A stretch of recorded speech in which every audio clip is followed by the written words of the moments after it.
My name is Sam Sheffer, and I've been using some sort of iPhone every day for over 12 years, which is crazy to think about, but here we are. For the first time ever, Apple released a new iPhone with a downsized display, which is exactly the reason I love my iPhone 12 mini. It might be hard to remember, but for a while, this was the biggest iPhone available. An iPhone with a 4-inch display. And then before we knew it, phones this small became a thing of the past, and big phones were here to stay. I'm sure I wasn't the only one asking what happened to normal-sized phone screens. And yes, we got the iPhone SE in 2016, a reimagined iPhone 5 with outdated specs, as well as the sequel to the SE earlier this year, which now feels like 5 years ago at this point. However, unlike both iterations of the iPhone SE, the iPhone 12 mini feels closer to a flagship iPhone rather than a sort of afterthought device. I think the iPhone 12 mini is the sweet spot for me in terms of what I'd want from an iPhone going into 2021.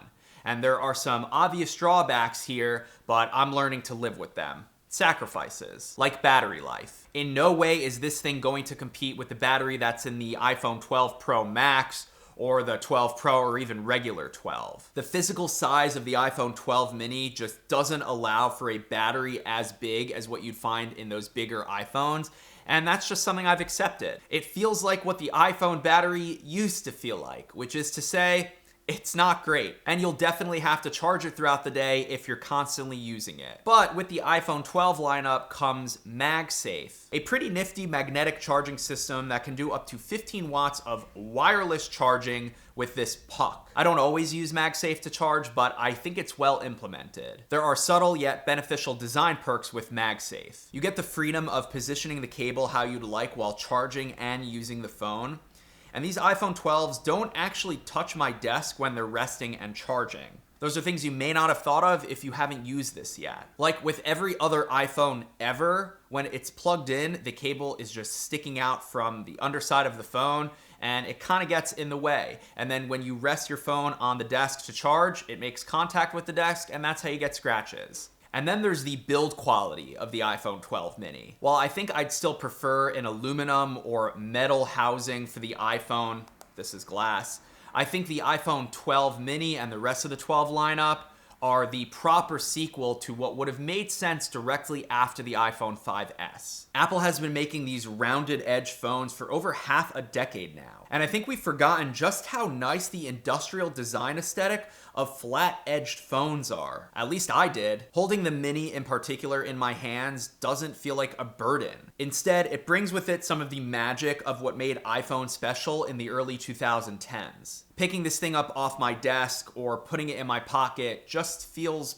better in comparison to the iPhones we've had for the last half decade, namely the 6 through the 11. I've handed my 12 mini to a few friends, and their immediate reaction is usually related to, wow, this thing feels great to hold. This is what an iPhone should be, or at least what they used to be. There's something really nice about pulling a phone this size out of my pocket, checking a text, responding to it, and then putting it away, rather than get endlessly consumed by a phone with a bigger display. The iPhone 12 mini has an edge-to-edge display that's 5.4 inches diagonally across, whereas the screen of the iPhone Plus models was a hair bigger at 5.5 inches, yet the actual footprint of the device was way larger. With the iPhone 12 mini, you get a big screen with a small phone. I think this combination is the best of both worlds. Incidentally, the iPhone 12 mini has the highest pixel density of any iPhone ever. 476 pixels per inch to be specific. It's a great display, no doubt, but I hope that Apple brings ProMotion from the iPad to the iPhones eventually. I really want a 120 Hz display on my phone, and I think we'll see it next year. Now let's talk about these cameras. Like the regular iPhone 11, the 12 mini and the regular 12 forego the telephoto, the zoom camera, in favor of an ultra-wide, meaning that second lens can see a wider field of view rather than zoom in. So on the iPhone 12 mini, you can optically zoom. And do I miss having that 2x optical zoom? Absolutely. Would I have preferred a telephoto lens instead of the ultra-wide? No, but then I would retort and ask, Why not all three? I thought the triple camera system in the iPhone 11 Pro was the best, most versatile camera system ever in an iPhone, and I'm definitely missing that zoom on the iPhone 12 mini, but I'm adjusting. And make no mistake, these cameras are damn good. They constantly produce bright and sharp pictures and video, albeit with some weirdness, like the aggressive HDR on some building edges or the haloing when filming at night. But I'd say you'll be happy with what you capture like 95% of the time. After using iPhones and iOS for more than a decade, I am fully entrenched in the ecosystem.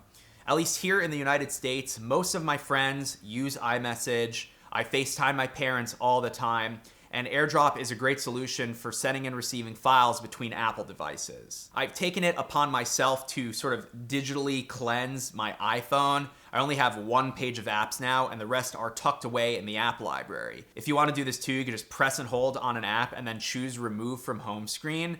I like this system a lot better. It's just clean. I think the iPhone 12 mini is the best bang for your buck if you're not looking to break the bank, yet still get a great new iPhone. I'm not sure that the addition of a third camera, LiDAR, and a stainless steel frame really mean these iPhone 12 Pros are professional. I think Apple just needed a reason to call them Pro. Maybe if they had USB-C and a 120Hz display, they'd warrant the Pro title. With the iPhone 12 mini, you get Apple's latest processor in a form factor that just feels right to me.